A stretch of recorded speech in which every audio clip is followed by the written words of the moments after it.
Back in the late 90s, when I was just a seventh grader, my parents had started trusting me to be home alone. On one dark and snowy night, while my parents were out, I was left to my own devices. I was heavy into gaming then, so I would just play video games for hours in our basement. Our basement was really huge, and as kids, my older brother and I used to scare each other with tales of the unseen lurking in the shadows. The fear had faded with age, but a twinge of unease remained, especially when I was home alone. As I got in my video game session, a sudden crash at the basement window shattered the quiet night. Startled, I jumped up from my couch, thinking that the noise had to be falling icicles or something. However, the second loud bang shattered my icicle theory. Someone was outside, either hitting the window or throwing snowballs at it. Convinced it was my brother Kyle playing a prank, I went out into the backyard in only my slippers. The cold snow bit at my feet as I called out Kyle's name. Peering beyond the brick wall, I spotted someone hiding in the bushes. Assuming it was Kyle, I called him a dweeb for not letting me know he was home. However, the more I looked, the more my certainty wavered. Doubt crept in, and I hurried back inside and locked the door.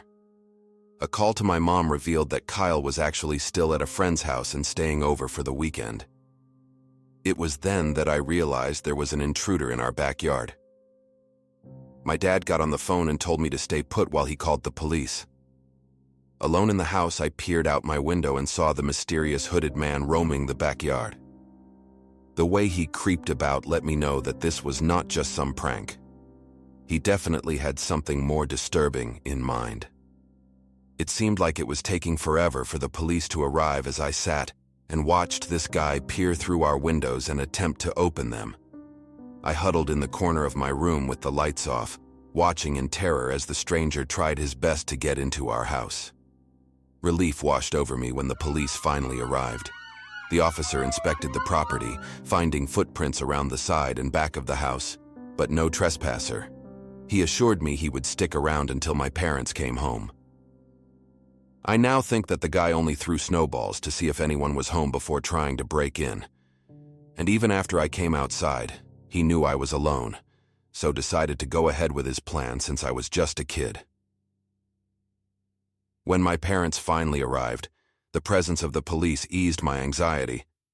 The mysterious visitor had vanished, leaving behind a chilling tale of a snowy night stranger, their motives shrouded in uncertainty. The incident may have been a twisted prank, and to this day, I never found out who it was lurking in our backyard that night. In the heart of a bitter Michigan winter, the city lay beneath a soft, snowy blanket, its streets adorned with beautiful holiday lights. Excitement filled me as I prepared for a rare night out with my boyfriend, Mark. As I wrapped a warm scarf around my neck, a strange text message came through on my phone. It said, "Be careful tonight." The sender was unknown, and the message kind of creeped me out. I showed my boyfriend the text message, but he just shrugged it off and said that maybe one of my friends was probably playing a prank on me. But I know I hadn't told anyone about the night we had planned. Trying to not let the strange message ruin this evening I had been looking forward to, Mark and I headed out to catch a movie at an old movie theater on the outskirts of town. The streets, adorned with holiday decorations, appeared cheerful, yet the mysterious message lingered in the back of my mind. Inside the quaint theater, we settled into creaky seats, the air filled with the aroma of popcorn. As the lights dimmed, I couldn't shake the feeling of being watched. A man sitting alone in the back row drew my attention. He wasn't engrossed in the movie, but rather fixated on us. Attempting to dismiss my unease and thinking that I was just being paranoid, I focused on the movie. However, a growing discomfort accompanied me as I noticed the man gradually moving closer. My whispers to Mark went unanswered. He was really into the movie and told me that I was imagining things. Halfway through the movie, the man moved a few more seats and got even closer to us, prompting my insistence to leave. Mark, though initially dismissive, eventually agreed to ease my anxiety. As we exited the theater into the cold night, the falling snow muffled the surroundings. To our surprise, the man emerged from the shadows, moving swiftly towards Mark. I watched in horror as Mark struggled with the stranger and yelled for me to run for help. In desperation, I sprinted to a nearby cafe where I pleaded for assistance. A few good Samaritans joined me, and together we rushed back over to the theater. The collective shout startled the man, and he fled into the night. Mark and I, shaken but unharmed, thanked our newfound allies. The incident left us puzzled, wondering about the man's motives and the cryptic warning from earlier. Returning home, we found comfort in a cup of tea as we talked about what had happened earlier that night. Mark apologized for doubting my initial concerns. As we reflected, the unanswered questions lingered. Was the man truly a stranger, or did he know something we didn't? The unsettling thought of the mysterious text came back up. Could it have been a prelude to what had just happened? The night concluded with uncertainty as we stared out the window, wondering if the shadows held secrets we may never uncover. It was Christmas Eve, and our family was on our way to Aunt Margaret's home at the outskirts of the small town where I spent most of my childhood. Her home was nestled in a secluded snowy landscape. Her wooden house was transformed into a winter wonderland, adorned with frosted pine trees. The twinkling lights outside created a welcoming and festive atmosphere.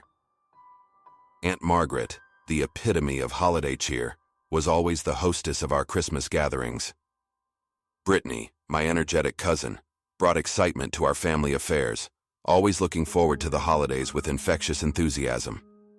Meanwhile, Uncle David, a seasoned traveler, contributed captivating tales from his journeys around the globe, bridging the generational gap in our family. Upon arrival, we immediately set to work preparing for Christmas. The cozy interior embraced us, filled with the scent of pine from the Christmas tree and the warmth of the fireplace. Aunt Margaret, in her element, meticulously adorned each corner of the house with festive decorations. Uncle David regaled us with stories about Christmas celebrations worldwide, adding a unique flavor to our family gatherings. Taking charge of the fireplace, I ensured a warm and inviting ambiance. As the aroma of roasting turkey and baking gingerbread filled the house, we all shared memories of years gone by, creating a comforting sense of nostalgia. The dinner table, laden with an abundance of food, resembled a feast from a movie, a delicious golden brown turkey, steaming vegetables, and an array of holiday treats. Laughter and conversation filled the cabin as we sat around the table, sharing stories, jokes, and memories. Aunt Margaret, with her eyes twinkling, led the conversation, revisiting past Christmases with heartwarming anecdotes. The house resonated with joy and togetherness, turning our family gathering into something truly special. Just as we settled down to watch a classic Christmas movie, an unexpected knock at the door disrupted the calm evening. It was surprising, given the snowy night. Curiosity filled our eyes as we looked at each other. Standing outside was a shadowy figure, barely visible in the dim light. Uncle David, cautious yet kind, went to see who it was. The visitor, named John, explained that his car had broken down nearby. There was a brief discussion about whether to invite him inside. Brittany, always compassionate, argued in favor of helping John, while Aunt Margaret exercised caution, considering our safety.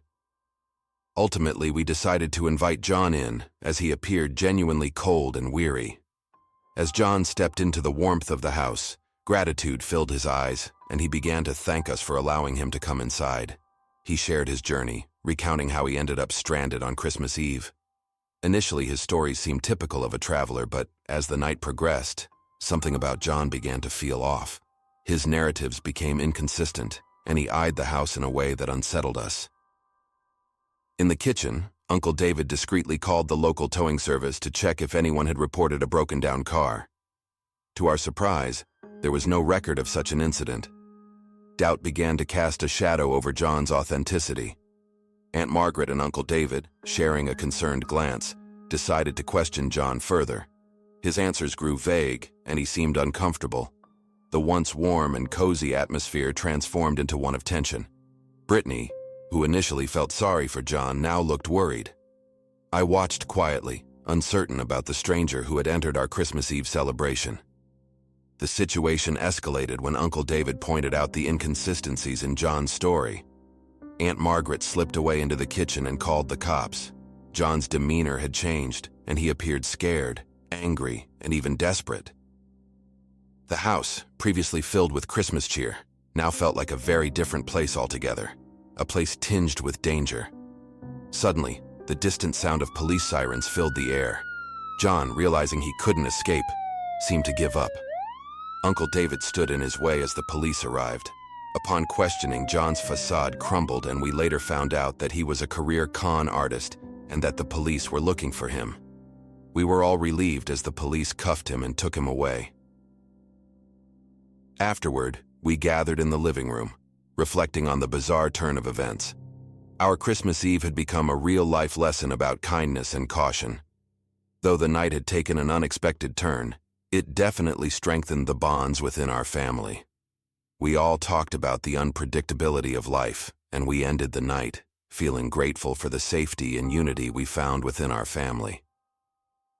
The deceptive Christmas Eve had taught us valuable lessons about compassion, discernment, and the resilience of family ties. 5 years ago, during the holidays, I decided to visit my family who lived nearly 15 hours away. Normally, I'd tough it out in one long drive, but an early snowfall changed my plans. The snow and ice made the roads slicker and slower, so I anticipated stopping at a hotel along the way. I hadn't booked anything in advance, opting to pull into any available hotel whenever I felt the need to rest. When I left, the snowfall was minimal, but as I drove further, it intensified, making the drive more challenging. Around 8 hours into my drive, frustration set in as I realized I hadn't even reached the halfway point. It was now 9 p.m. Though the snow had started to ease up a bit, it accumulated on the roads without any sign of plow trucks. Determined to get closer to my destination, I drove until about midnight. Finally, admitting defeat, I pulled off at the next exit, leading me to a desolate motel in the midst of the snowstorm. The motel was a long one-story building with around 10 rooms. Its exterior exuded age with dim, half-burnt lights on the sign. I parked near the rooms and walked up to the main entrance.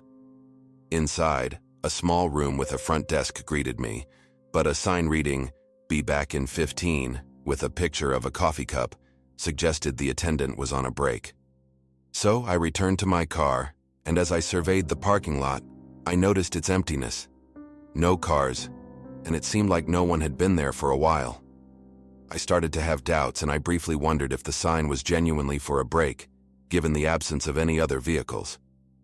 Despite the lack of options within 15 minutes, I felt a chill as I sat in my car waiting for the attendant.